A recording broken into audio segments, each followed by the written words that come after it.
Street lights की गर्म रोशनी बारिश से भीगी हुई सड़क पर चमक रही थी जब ईथन मिलर, एक थका हुआ 43 साला टैक्सी ड्राइवर, अपनी कैब को एक और तन्हा रात में चला रहा था।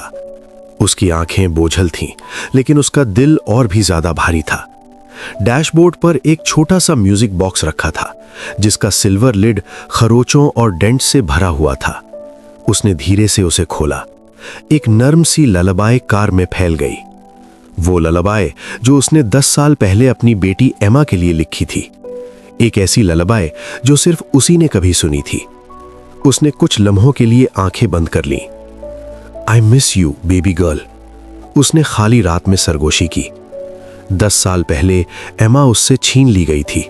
एक गंदा सा डिवोर्स, एक माँ जो एडिक्शन का शिकार थी, एक कस्टडी बैटल जो ईथन जीत नहीं सका। एक रात एमा की माँ उसे लेकर गायब हो गई। पुलिस ने तलाश की, ईथन ने और भी ज्यादा।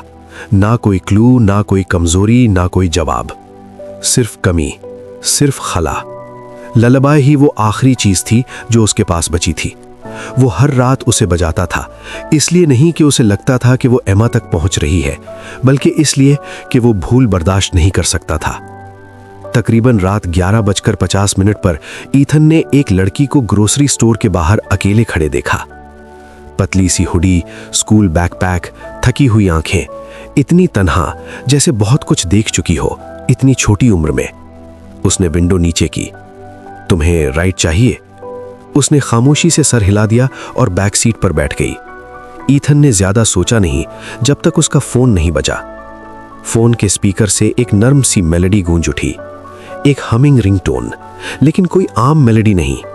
वही ललबाए, बिल्कुल वही, नोट फॉर नोट, सांस फॉर सांस। ईथन के हाथ स्टीयरिंग व्हील पर कस गए। उसने सरगोशी की। तुम्हें यह गाना कहां से मिला? लड़की ने हैरानी से ऊपर देखा।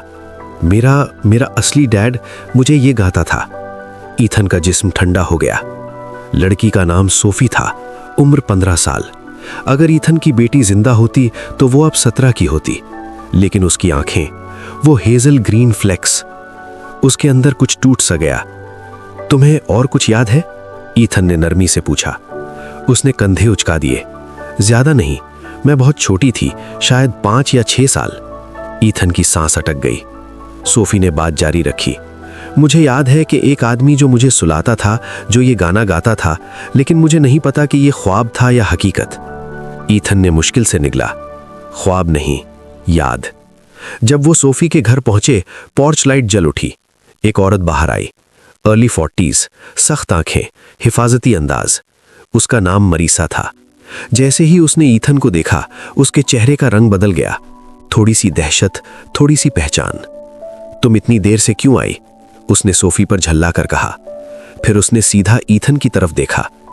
तुम्हें इसने क्या बताया? उसका लहजा बहुत तेज था, बहुत ज्यादा तेज। ईथन ने जबरदस्ती मुस्कुराहट बनाई। बस उसे महफूज घर छोड़ रहा हूं, लेकिन उसके सीने के अंदर सवालों की गूंज थी। मरीसा ने सोफी का हाथ पकड़ा और उसे अंदर खींच लिया। दरवाजा जोर से बंद हो गया। कुछ गलत था। ईथन कैब में बैठा रहा, रिंगटोन को जहन में दोहराता हुआ। उसने छोटा सा म्यूजिक बॉक्स खोला। वही मेलोडी फिर से बहने लगी। उसने ये कैसे सीखा? उसने लरसती आवाज में कहा। वो उस रात घर जल्दी चला गया। पुरानी case files, newspaper clippings, missing posters, सब किचन टेबल पर फैला दिए। 7 साल की एमा की 10 साल पुरानी तस्वीर उसे घूर रही थी। वही घुंघरियाले बाल, वही आंखें। क्या सोफी एमा हो सकती है? उसका दिल कहता था हाँ, उसका दिमाग कहता था नामुमकिन। लेकिन म्यूजिक झूठ नहीं बोलता। अगली सुबह ईथन फिर सोफी की स्ट्रीट पर गया। उसने उसे इंतजार किया जब तक वो स्कूल के लिए बाहर नहीं आई। सोफी, उसने नरमी से पुकारा। वो रुक गई, हिचकिचाते हुए। क्या मैंने कल रात कुछ गलत कहा? नहीं, ईथन ने धीरे से कहा। तुमने वो कहा जो मैं 10 साल से सुनने का इंतजार कर रहा था।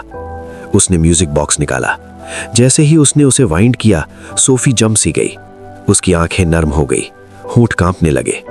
मुझे ये याद है, उसने सरगोशी में कहा। एक पीला कमरा, एक आदमी जो हमिंग करता था, गरम हाथ। ईथन का गला भर आया।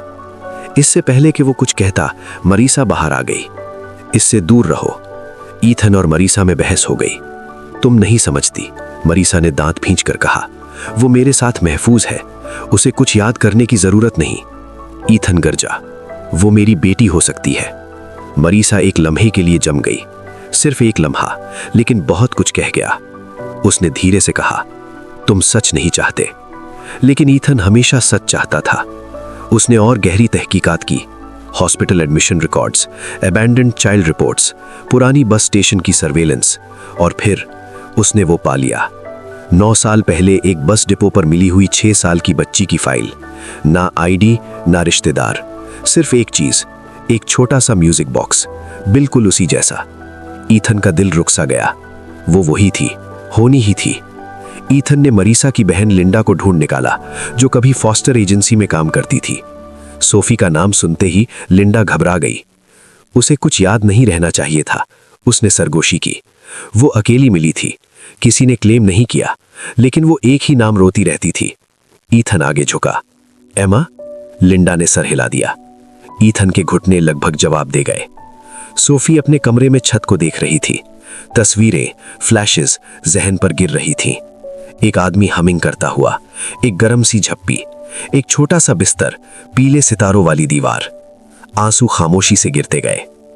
वो आदमी, मुझे क्यों लगता है कि वो हकीकत था? उसने सरगोशी की। मरीसा घबरा गई। अगर सोफी सब कुछ याद कर लेती तो वो उसे खो देती। वो बुरी नहीं थी, वो बस उससे मोहब्बत करती थी। लेकिन उसने सोफी का माजी छुपा कर रखा था, बहुत ज्यादा छुपा कर रखा था। हम यहां से चले जाते हैं, मरीसा ने धीरे से कहा।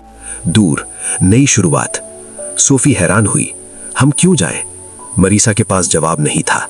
वो जुर्म जैसा नहीं लग रहा था। ईथन फिर घर आया, म्यूजिक बॉक्स हाथ में। उसने दस्तक दी, कोई जवाब नहीं। जोर से दस्तक दी, फिर भी कुछ नहीं।